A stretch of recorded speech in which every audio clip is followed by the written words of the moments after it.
दोस्तों, ये कहानी एक गांव के एक नेक दिल इंसान की है जिसका नाम बिलाल था। बिलाल एक गरीब मगर ईमानदार शख्स था। वो और उसकी बीवी रुखसाना एक छोटे से कच्चे मकान में रहते थे। बिलाल रोज मेहनत मजदूरी करता और जो कुछ भी कमाता उसी से घर का गुजारा होता। अगरचे उनके पास दुनिया की आसाइशें ना थीं, मगर दिल बहुत बड़ा था। बिलाल की आदत थी कि जब भी किसी जरूरतमंद को देखता फौरन मदद के लिए तैयार हो जाता। खेत में काम करते हुए अगर कोई भूखा जानवर आ जाता तो बिलाल अपने खाने से उसको भी कुछ दे देता। अगर कोई मुसाफिर आ जाता तो बिलाल उसके लिए भी खाने का इंतजाम कर देता। रुखसाना अक्सर नाराज होकर कहती, बिलाल, तुम हर किसी की मदद करते हो, मगर कभी अपने बारे में भी सोचा? हमारा चूल्हा कई बार बुझ जाता है। बिलाल नरमी से जवाब देता, रुखसाना, भूखे का पेट भरना बहुत बड़ी नेकी है। अगर हम अल्लाह की रज़ा के लिए किसी की मदद करते हैं तो अल्लाह हमें कभी अकेला नहीं छोड़ता। एक दिन दोपहर के वक्त बिलाल घर में आराम कर रहा था कि दरवाजे पर किसी बुजुर्ग की आवाज़ आई।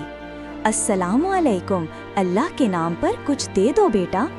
रुखसाना ने खिड़की से देखा और गुस्से से कहा, ये भी आ गया, लगता है आज फिर हमारा खाना खत्म होगा। बिलाल ने ये बात सुनी लेकिन कुछ न कहा और दरवाजे की तरफ गया। बाहर एक कमजोर बूढ़ा फकीर खड़ा था जो बहुत थका हुआ और भूखा लग रहा था। बिलाल ने मुस्कुरा कर कहा, बाबा जी, आए अंदर बैठें, मैं आपके लिए पानी लाता हूँ। बिलाल पानी लेकर आया। बाबा जी ने आहिस्ता आहिस्ता पिया और सुकून का सांस लिया। फिर उन्होंने कहा, बेटा, 2 दिन से कुछ खाया नहीं, अगर कुछ खाने को मिल जाए तो अल्लाह खुश होगा। बिलाल बावर्ची खाने में गया तो देखा सिर्फ 2 रोटियां बची थीं, वो भी उसके अपने खाने के लिए। इसके बावजूद उसने वही रोटियां उठाईं और बाहर जाने लगा। रुखसाना ने रास्ता रोक कर कहा, ये रोटियां तुम्हारे लिए हैं, अगर तुम ये भी दे दोगे तो खुद क्या खाओगे? वो बाबा किसी और के दरवाजे पर जा सकता है, मगर हम कहाँ जाएं? बिलाल ने नरमी से कहा, रुखसाना, भूखे का दिल तोड़ना बहुत बड़ा गुनाह है। अगर हमने इस बुजुर्ग को खाना ना दिया तो वो शायद फाके से मर जाए। अल्लाह हमारे लिए इंतजाम करेगा, जैसा हमेशा करता है। रुखसाना की आवाज बुलंद थी। बाबा जी सब कुछ सुन रहे थे मगर चुपचाप बैठे रहे। बिलाल ने वो रोटियां बाबा जी को पेश की और कहा, बाबा, ये हमारी तरफ से है, शायद सादा हो लेकिन दिल से है। बाबा जी ने चुपचाप खाना खाया, पानी पिया और थोड़ी देर बाद उठने लगे। जाते वक्त उन्होंने बिलाल को अपने करीब बुलाया और अपने थैले से एक सोने का छोटा प्याला निकाल कर दिया। बिलाल ने हैरानी से कहा, बाबा, ये तो बहुत कीमती है, मैं ये नहीं ले सकता।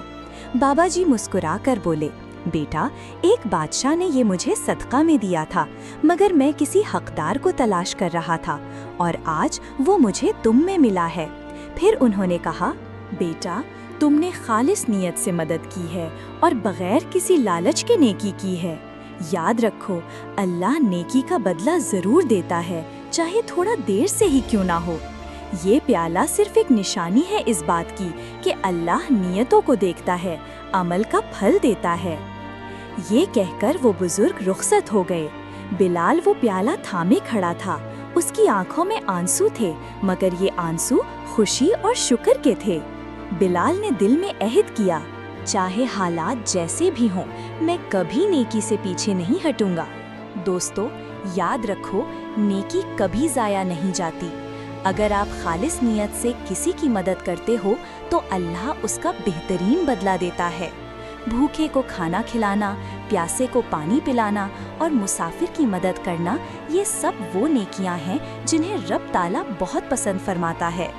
कभी किसी की मदद करने से हिचकिचाए मत, क्योंकि जिस दरवाजे से आप देते हैं अल्लाह उससे कई गुना वापस लौटाता है।